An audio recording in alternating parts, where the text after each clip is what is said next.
28 वर्षीय मायावती जी का उत्तराधिकारी मंच पर पहली बार यूपी में ललकारते हुए देखा गया।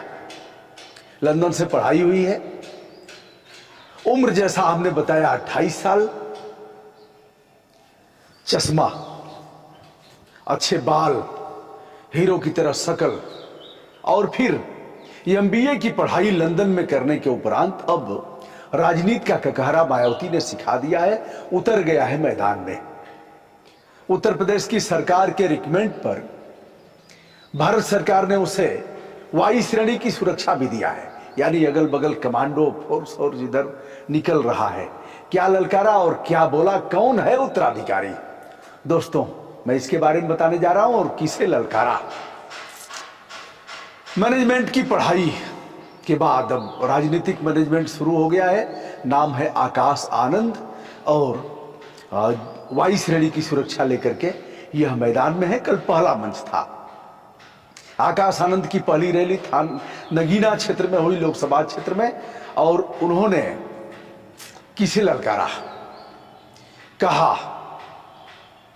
वह व्यक्ति दलित युवकों को फंसाता है, उसका जीवन बर्बाद करता है, युवकों को पहला फुसला करके धरना प्रदर्शन ले जाता है, उपद्रव करवाता है, मुकदमा दर्ज हो जाता है उनके ऊपर, अपने स्वयं झगड़ा करता है और लोगों को फंसाता है, फंस जाते हैं। सावधान हो जाओ ऐसे।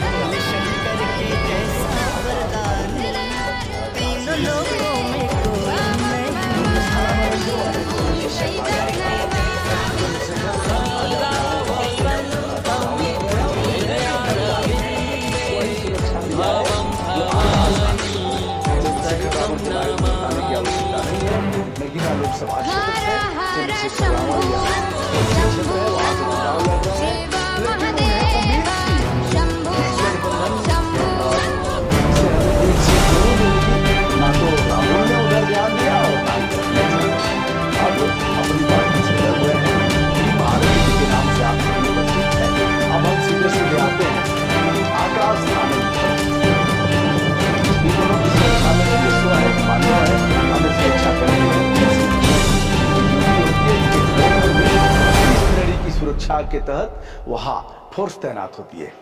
भीम आर्मी के चंद्रशेखर आजाद रावण को समाजवादी पार्टी से जब टिकट नहीं मिला तो उन्होंने अपना नामांकन किया, और इस बात का मलाल चंद्रशेखर आजाद रावण को है कि समाजवादी पार्टी ने हमें नजरअंदाज किया है, जिसका खामियाजा उससे भुगतना पड़ेगा। स्वामी प्रसाद मौर्य का भी एक दर्द था। दर्द यह है कि जब उन्होंने समाजवादी पार्टी से अपने को अलग करके एक नई पार्टी बनाया, उम्मीद थी कि गठबंधन में हम शामिल होंगे, इधर चाहे उधर, लेकिन गए मियां रहमू, न ये हमू न वो हमू, किधर के भी नहीं रहे। तो उन्होंने भी नाम लिया था कि क्या चंद्रशेखर रावण जैसे हमें भी दरकिनार कर दिया जाएगा। अब दोस्तों, चंद्रशेखर रावण वहां से अपनी भाग्य आजमा रहे हैं और पहली बार उत्तर प्रदेश के इस लोकसभा चुनाव में आकाश आनंद ने सभा किया है। बहुजन समाज पार्टी ने वहां से अपने कैंडिडेट सुरेंद्र पाल सिंह को मैदान में उतारा है। 2019 के लोकसभा चुनाव में सपा बसपा गठबंधन में यह सीट बसपा को मिली थी और उन्होंने अपने कैंडिडेट को भी जिताया था। यानी 2010 सीटें जो बहुजन समाज पार्टी को प्राप्त हुई थी, उसमें एक सीट नगीना से भी थी।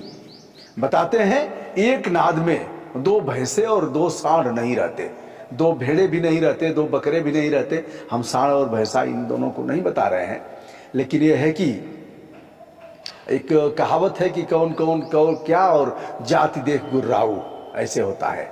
अब आप सभी समझदार हैं, बताइएगा, उसमें एक हमारी जात भी है। तो ऐसे कहते हैं ना कि एक को दूसरा बर्दाश्त नहीं करता है। अब आप सभी समझदार हैं, इसको एक बार बताइएगा। हम कहेंगे तो भैया 10-20 गाली सुनेंगे, अपने समाज के लोग भी देंगे और जो दूसरे हैं वह भी देंगे।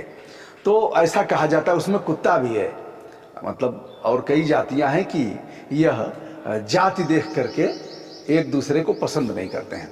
लंबे कालखंड से दलित मतदाताओं पर बहुजन समाज पार्टी का वर्चस्व रहा है, एकाधिकार रहा है। बहुजन समाज पार्टी के लिए उन लोगों ने अपने को न्यौछावर कर दिया। एक ही चुनाव निशान उन्हें दिखता था, हाथी हाथी हाथी, बहन जी का हाथी। और कुछ दिखता नहीं था। तो उस एकाधिकार के चलते मायावती कई बार उत्तर प्रदेश की राजनीति में अपने वर्चस्व और अपनी एकता अपने उस बल पर वह मुख्यमंत्री होती हैं। मुख्यमंत्री होने के बाद वह सांसद भी रहती हैं।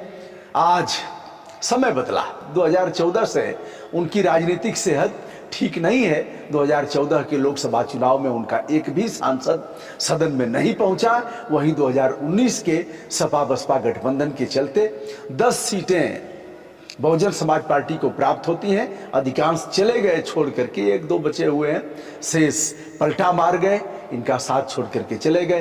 कुछ को इन्होंने निकाला और कुछ ने अन्य दलों से टिकट प्राप्त कर लिया, जिसमें हमारे सांसद अफजाल अंसारी हैं, हमारे गाजीपुर के रितेश पांडे हैं, इत्यादि इत्यादि। अब 2019 में 10 सीटें मिलती हैं, 2014 में गायब रहती हैं और 2022 के विधानसभा में यदि देखा जाए तो रसड़ा से मात्र एक सीट निकलती है उमाशंकर सिंह की। वो अभी कब तक रहेंगे कुछ कहा नहीं जा सकता, उनके पर भी डोरे डाले जा रहे हैं। दलित वोटों पर भीम आर्मी के नेता चंद्रशेखर आजाद रावण कई स्थानों पर प्रभावित कर रहे हैं, उनका वर्चस्व देखा जा रहा है। युवा वर्ग चंद्रशेखर आजाद रावण की तरफ आकर्षित भी हो रहा है।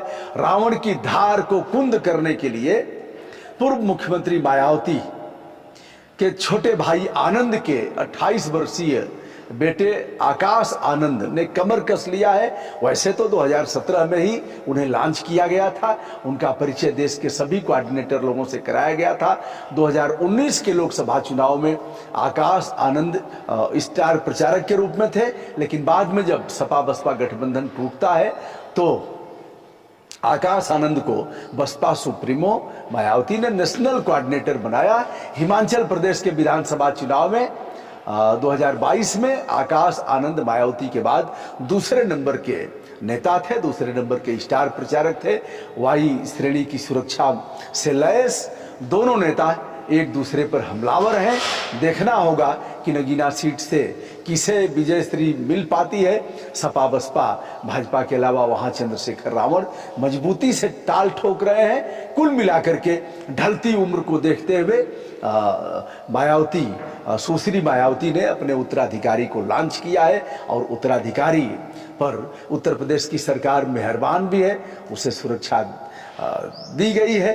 अब पहले एक और तमाम चीजों पर देखा जाता था कि वह काफी हमलावर थे, लेकिन बहन जी भाजपा पर हमलावर नहीं है। भाजपा के प्रति उनका सदा सहायता का भाव है और ऐसा बताया जाता है कि भाजपा जब चाहेगी, यानी जब वह चाहेंगे तब मायावती जेल में जाएंगी, जैसा कि अन्य दल के नेताओं के साथ हो रहा है। इसलिए मायावती ने गठबंधन, अब एक चीज महसूस करिए, 2014 में जब एक भी सीटें नहीं निकलती हैं, एक भी सीट लोकसभा से नहीं आती है, गठबंधन में 10 सीटें आती हैं, तो अब कितना प्रभाव हो गया। और 2022 में एक तरह से एक सीट पर ही इनका विधायक जीत पाया।